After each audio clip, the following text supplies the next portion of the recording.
Masih di kalam hati, insya Allah sampai ke hati. Nah, tadi sudah dijelaskan sama Dokter Agus ya, bagaimana khasiat dari buah pisang ini nih. Yang menarik tadi itu tuh tidak hanya mengandung kalium yang tinggi, kemudian itu juga sangat baik triptopan, nah yang bisa membuat ada unsur-unsur kebahagiaannya nih. Iya. Jadi pantas ya kalau saya makan pisang tuh bahannya bahagia gitu ya.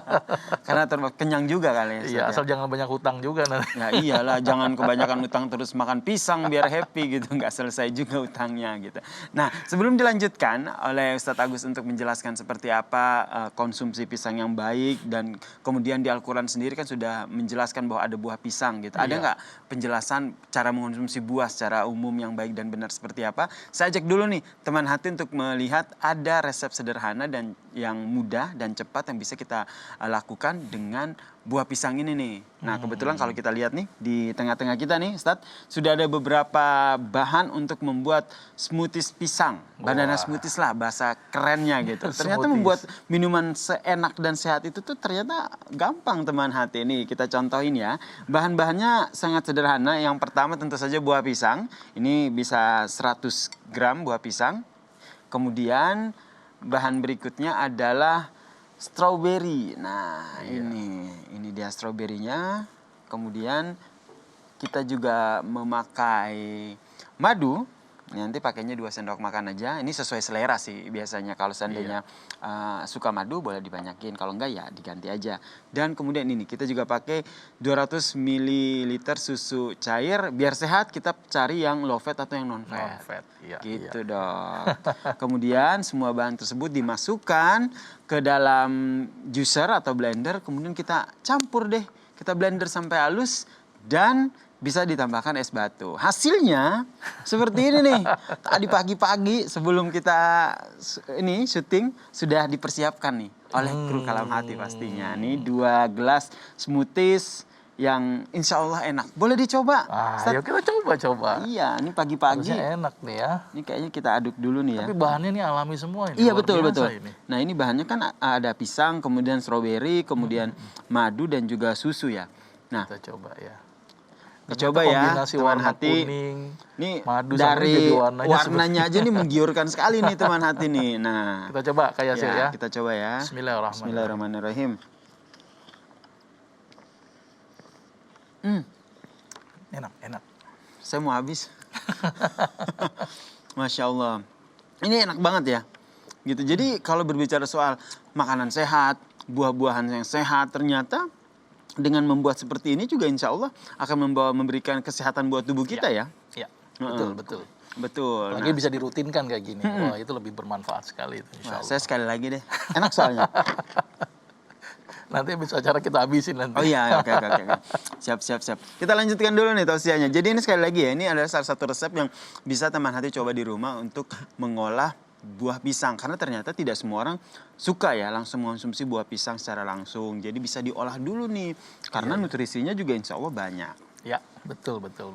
Sepakat. Jadi memang apalagi dikombinasi dengan buah-buah yang lain. Betul. Jadi memberikan cita rasa yang berbeda. Ada susu, manfaat susu luar biasa. Betul. Ada strawberry, antioksidannya luar biasa. Madu, pemanis alami, disebutkan juga di dalam Al-Quran. Oh iya? Iya, madu kan disebutkan di dalam Al-Quran buat madu itu sifa atau obat. Iya kan, yang dari pelut lebah keluar bermacam-macam warnanya dan obat buat manusia. Jadi double obat nih disebut di Al-Quran. Si pisang sendiri disebutkan Al-Quran, madu sendiri disebutkan juga di dalam Al-Quran. Jadi luar biasa nih kombinasi ini.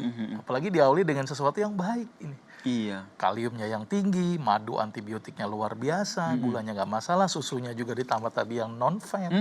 Jadi sangat luar biasa nih kalau dikombinasi ini semua. Dan rasanya ternyata enak ya sih. Enak ternyata. Nih nggak bohong ya teman hati. Bisa dicoba di rumah nih. Resep ini dijamin enak ya insya Allah ya. Buat yang suka mengonsumsi smoothies kayak gini. Terkait dengan bagaimana cara mengonsumsi pisang. Itu baiknya seperti apa sih? Sehari 3 atau karena khasiatnya banyak banget, pagi minum smoothie, siangnya makan pisang lagi, olahan pisang lagi, jadi banyak banget pisang yang dimakan. Ya jangan satu keranjang lah kayak Sir lah ya. Jadi kebutuhan pisang itu yang paling sederhana, yang paling bagus memang sebaiknya dikonsumsi dalam keadaan sebelum makan. Oke gitu. Cuman kebiasaan kita kan kadang-kadang habis makan, makan buah gitu. Iya, kenapa? Padahal yang paling bagus tuh sebelum makan. Ntar kenyang duluan dong. Nggak Saat apa-apa, habis jadi makan makan pisang nasinya nggak terlalu kenyang. banyak. Oh gitu, konsepnya begitu ya. Nggak, sebenarnya begini, konsepnya gini kayak sih, bahwa buah itu kan konsep penyerapannya cepat. Oke. Ya, dalam waktu hitungan setengah jam sudah terserap. Kalau makan yang berat itu kan konsepnya agak lama prosesnya, apalagi makan daging kan, prosesnya cukup panjang. Maka itu sebaiknya konsumsi buah itu dalam keadaan sebelum makan itu jauh lebih baik. Cuma Termasuk kadang-kadang pisang ya? cuman masalahnya kadang-kadang masyarakat Indonesia belum terbiasa konsumsi Termaksud buah saya, sebelum makan. termaksud saya, Ustadz, kayaknya konsumsi buah biasanya belakang-belakangan. Nah, seringnya begitu tuh. Padahal Iya. yang paling bagus itu sebelum makan. Oke. Apalagi pagi-pagi tadi konsumsi ini, wah luar biasa. Oke. Ini kayak kita nih pagi-pagi sambil nunggu subuh. Iya. Kita konsumsi smoothies dulu nih. Oke. Iya, iya, Untuk iya. jumlahnya? Jumlahnya tergantung berat badan ya. Oke. Pertama berat badan. Tapi kira-kira kurang lebih sekitar 2 atau 3 buah per hari sudah cukup sebenarnya untuk memenuhi kebutuhan kalium kita. Misalnya sebelum makan sebuah itu sudah cukup.